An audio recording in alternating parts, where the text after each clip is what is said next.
Då har det blivit dags för mig att presentera den första huvudtalaren för kvällen. Jag är jätteglad att hon ville ta sig hit från Toronto.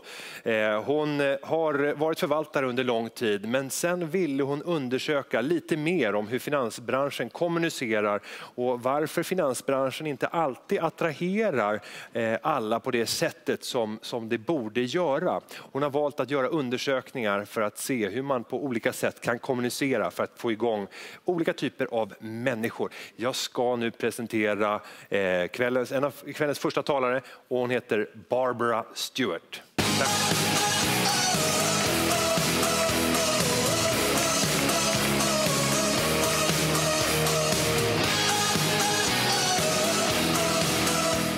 Hello. Welcome, Barbara. Hi, thank you so much. Welcome to Stockholm. Yahoo. Yeah, it's great to be here. Thank you all. And I heard it is maybe the 5th or the 7th time you're here. Or 8th, I don't know. Maybe. It's just, I love it. You're always welcome, and I'm not going to say anything more, but the floor is yours. Thank you so much. It's just a great honor to speak here today. And in the next 15 minutes, I'm going to try to tell you everything I've ever learned about women and money. So that's a large challenge, but it's important that you know that I'm just the messenger here. I've been interviewing smart women around the world for the last 4 years. And I've compiled 4 different research reports, and we'll go through the highlights today, but I'm kind of channeling the voices of all of these women that I've interviewed, so it's a large task, so bear with me. A little bit of context before we start. I started doing this research 4 years ago because I had a feeling that there was something wrong, that the messaging was quite negative out there about women and money. Everything I ever read would talk about the same themes over and over again, like women don't take risks, they're not very confident, they defer their authority to other people. But in my practical work as a portfolio manager with my firm, every day I deal with really strong, capable, confident women. So I thought, that's really strange. That's quite a disconnect. Why don't I explore what's really going on here? And that kind of irritation that I had gave me the courage to start doing my own research about women and money 4 years ago. So here's a quote. Consider this quote. Behavior determines financial outcomes regardless of socioeconomic status or knowledge level. What does that mean? Well, if we look at what women are actually doing with their money rather than what they say they're doing with their money, that's much more important, I've found out. So what I mean is, if you ask any woman, are you confident dealing with your money? You usually get an answer like, well, I should be doing a lot more, or I'm not really very confident. And to give you an example, I interviewed a woman who runs the largest business practice at a major law firm in Canada last year, and she has a master's degree in finance and a master's degree in economics from Harvard. And when I asked her if she was confident with her money, she said, no, I really need to know a lot more, so that's why I use somebody else to manage my money. And I mean, if that woman is in literally the top 1% of the world in terms of strong women, and she's still describing herself that way, you have to understand something, that women as creatures tend to be a little bit self-deprecating by nature. So when we see all this information out there about women being underconfident, I would argue the survey questions are probably incorrect. They're not getting at the actual behavior. They're just asking the women, how are they feeling about themselves? So it's difficult. So on that note, where am I going here? In 2010, I commissioned my own Angus Reid survey of 1,000 women across Canada, and the questions were designed to get at actual financial behaviors. And the findings were a little bit controversial in that the majority of Canadian women, in fact, are making most of the household decisions with money. So they buy and sell houses, cottages, they negotiate home renovations, and they sell the family businesses. So the most interesting finding of that survey for me was that when we asked the question, how did you learn about money when you were growing up? only 11% of women said that they'd had formal instruction from textbooks or investment courses. Only 15% had taken advice from the financial industry, but a huge percentage of women, 73%, said that they had learned about money through either real life lessons themselves or from other people who had acted as role models for them. So I thought that was pretty interesting. Maybe there was some messages from women that had learned these from role models that we could pass along to the next generation.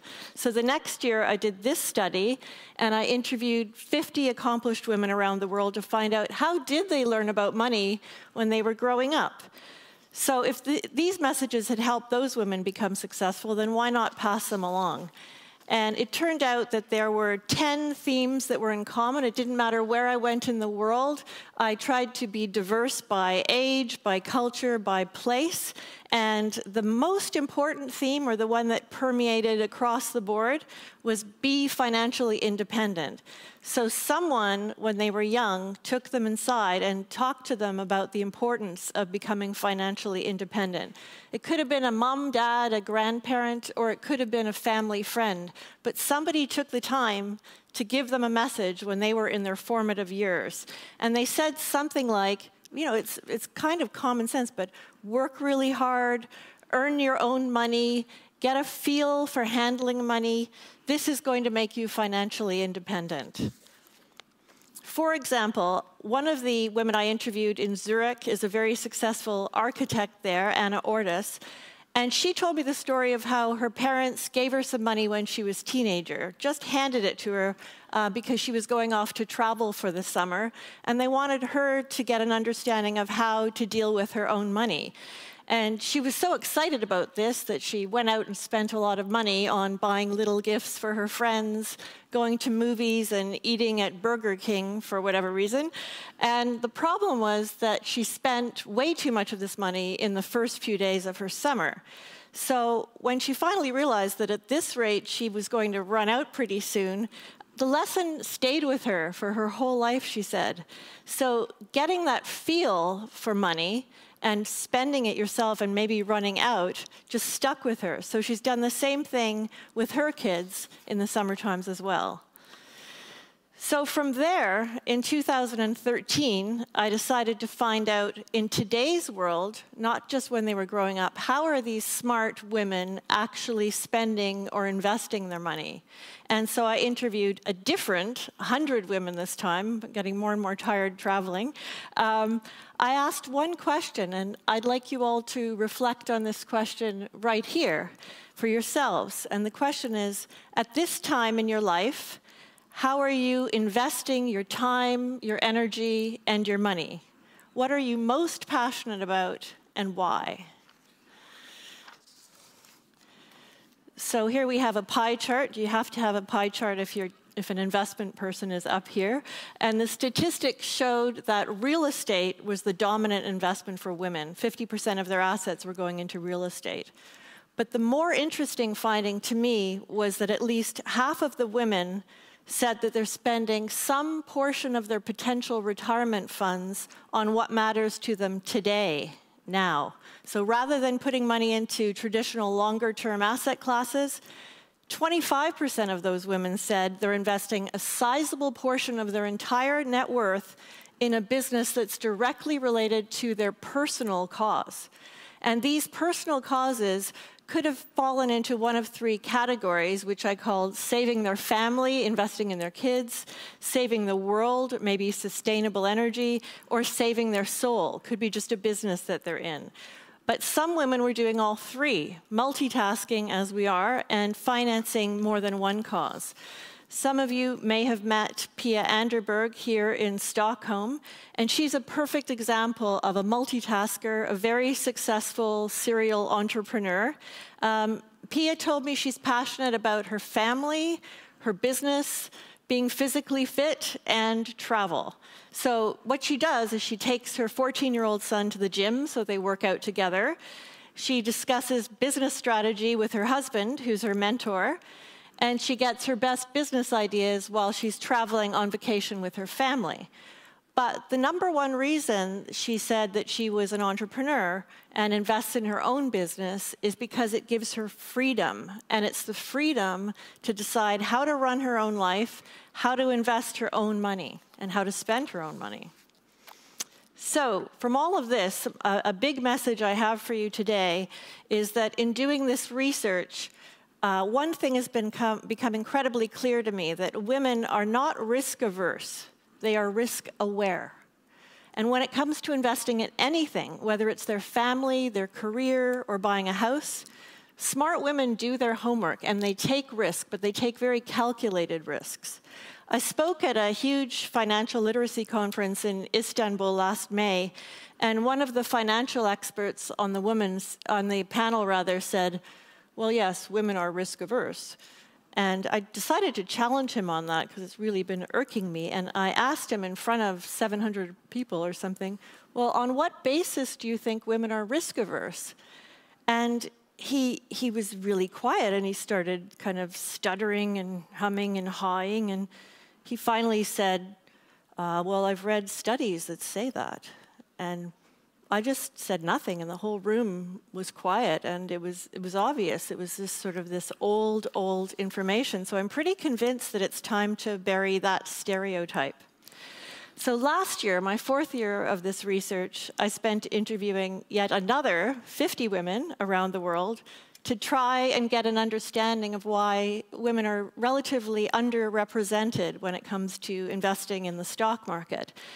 And I started with the question, how did you get started investing in the stock market? But 9 times out of 10, they would end up answering something about real estate or wine or art, or even in one case in Vienna, buying and selling violins. So I realized that women think about investing in a much broader sense than just traditional equity markets. So I had to change the question to, how did you get started investing in general? And this research about how to get started will be released on March 8th, International Women's Day this year. And you'll see another 50 quotes with advice, ideas, and stories about how to get started. So I'm realizing I'm running out of time here. This is a sneak preview, don't tell anyone, of the research coming out on March 8th. And the Getting Started will be a great resource for any of you who want to have conversations with your kids. And there's 4 main themes in it. Why you should get started investing in the first place. What are you going to invest in? Usually it's things we understand or things that we find interesting. And will you invest on your own, or should you use a financial advisor? And again, that really depends on your level of interest. And then general practical advice about investing from all of these smart women around the world. I'm going to skip over this quote and go to how I can sum up what I've learned in 4 years of doing this research about women. And one, what I talked about at the beginning, that actions speak louder than words. So if you're talking to women, don't necessarily believe what she's saying if she's putting herself down about investing. Look at what she's actually doing. She's probably making a lot of huge financial decisions. Number 2, women learn about money through life lessons and stories. So when we're trying to attract more female clients or attract female investors in the stock market, we need to be telling them stories, discussion groups, even documentaries, case studies, anecdotes, anything like that. We like to be engaged. Number 3, women invest in causes or concerns that matter to them. They really want to make a difference. And number 4, smart women get started investing by practicing investing. They get a feel for it, and that'll be a lot in my report coming out in March. They open up an online account, they get started buying and selling, they figure out whether they like it or not. If they're really, really interested, they'll pursue it and maybe start with a small amount of money, not a large amount of money, obviously. Get good at it. Ask for help. Ask somebody to help you out so that you get a feel for that. And if you really don't like it, take action anyway. The worst thing to do is to just do nothing, because there's a large opportunity cost, of course, that comes along with doing nothing. So worst case, you hire a financial advisor and somebody that you can trust to help. big theme, again, I've found through all of this that women tend to be perfectionists, and maybe that goes along with the language thing that we talked about in the beginning. Women want to have full knowledge. We would prefer to know absolutely everything before we make an investment. But being a perfectionist doesn't help us if we don't invest at all. So it really is like riding a bike. You're just going to start slowly, and ideally somebody's going to help you out in the beginning and stay close to home where you can invest in things that you understand or that make sense to you, or ideally have some meaning for you. So what are the implications of all this research? I love this slide because it shows it perfectly. We've got all of these feminine ideals and language, ways of preferring to communicate on one hand, but we've got a very traditional investment structure on the other hand. So I say the grand opportunity here for the financial industry is to try to marry those two opposite sides, if you will, and integrate the feminine language and ideals into the way that we're communicating with all of our investment materials, research reports, whatever it may be. And no talk about women would be complete without Gloria Steinem. Don't think about making women fit the world. Think about making the world fit women. And so I don't think this is very complicated in the world of women and investing. It really doesn't have to be. Again, it comes back to behavior and looking at what women are actually doing with their money and working back from there. So tell some stories, talk to your kids, give them a message. It might stay with them for a lifetime like it did for these smart women. And I think I'm just about out of time, so I'll leave it at that. Thank you very much for the opportunity and for your attention today. Thank you, Barbara. Big hand. I think it's very interesting. And one question that comes out of my mind is maybe a little thing that will come in your next report. But I'm sure that there are plenty of people in here thinking, I would like to invest, but how do I take my first step? How should I do? Could you give them some concrete advice? Well, a perfect example is what one lady, again, I get all this information from other people rather than myself. One lady told me she was eating a bag of baked tortilla chips one day, and she thought they tasted really good. And so she thought, well, maybe everyone would like them as much as I do. So she decided, why not invest in that company that makes these baked tortilla chips? Sounds really simple, but that woman ended up making a huge amount of money, and she just put a little bit of her money in there. So it seems to me that the smart women I talked to just had the courage to just put a little bit and get started. Great. We're going to hear if the journalists from SvD Näringsliv have something to say. Olle, have you any questions to Barbara? I know that Joel had the privilege yesterday to interview Barbara too. That's true. I did. I had. Joel, do you have a question for Barbara? Something to follow up on from the interview? Because we had today in the paper an interview with Barbara. Yes, I did actually. One question came up to me after the interview, because you've met women that your aim was to meet smart and interesting women, you told me. Yes. And what I wondered was that, do you find that these women, are they representative to most women, would you think?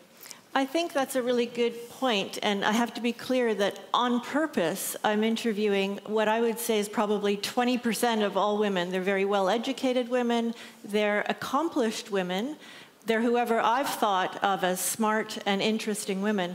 And I've done that for a reason, because they're the ones that have the positive messages. So if we're going to keep reading about, how awful everything is and how underconfident people are, that doesn't help us move the world of women and investing forward. So I've taken a subsection of the overall group of women for a reason. So I hope that we can get this important information out there that's actually worked, information that's worked to make women successful investors.